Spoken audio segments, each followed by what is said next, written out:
Praise the Lord. பிரியமானவர்களே, ஆண்டவராகிய இயேசுவின் நாமத்திலே உங்களுக்கு அன்பின் வாழ்த்துக்கள். இன்றைக்கு உங்களுக்கான வேத வசனம் உபாகம புஸ்தகம் 7ஆம் அதிகாரம் 21ஆம் வசனம் சொல்கிறது, அவர்களை பார்த்து பயப்பட வேண்டாம், உங்கள் தேவனாகிய கர்த்தர் உங்களுக்குள்ளே இருக்கிறார், அவர் வல்லமையும் பயங்கரமான தேவன் என்று சொல்லி. பிரியமான தேவ பிள்ளையே, உங்களை சுற்றி இருக்கிற மனுஷர்களை பார்த்து ஏன் பயப்படுறீங்க? அவங்களால என்ன செய்ய முடியும்? தேவன் உங்களுக்குள்ளே இருக்கிறார். அவர் வல்லமையுள்ள தேவன், பயங்கரமான தேவன்.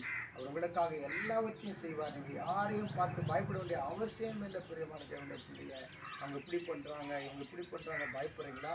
இஸ்ரவேல் ஜனங்க கூட அப்படித்தான் கானான் தேசத்துக்குள்ளே போவதற்கு பயந்தாங்க. ஏன்னா அங்கே ராட்சத பிரிவு மனுஷர்கள் இருந்தாங்களா, ஏனாக்கி இருந்தாங்களா, 7 விதமான ஜாதி இருந்ததான்.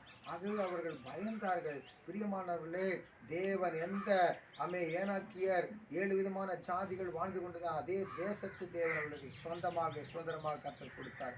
அவர் நிச்சயமா உங்களுக்கு கொடுக்க வேண்டிய ஆசீர்வாதத்தை யாராலும் தடுக்க முடியாது.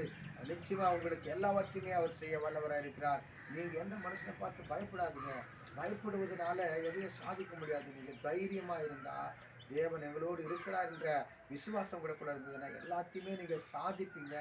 கர்த்தர் உங்களை சாதிக்க வைப்பார். நீங்கள் சாதிக்கிறவங்களா கர்த்தர் உங்களை மாற்றுவார், ஆசீர்வதிப்பார். God bless you. ஆமென்.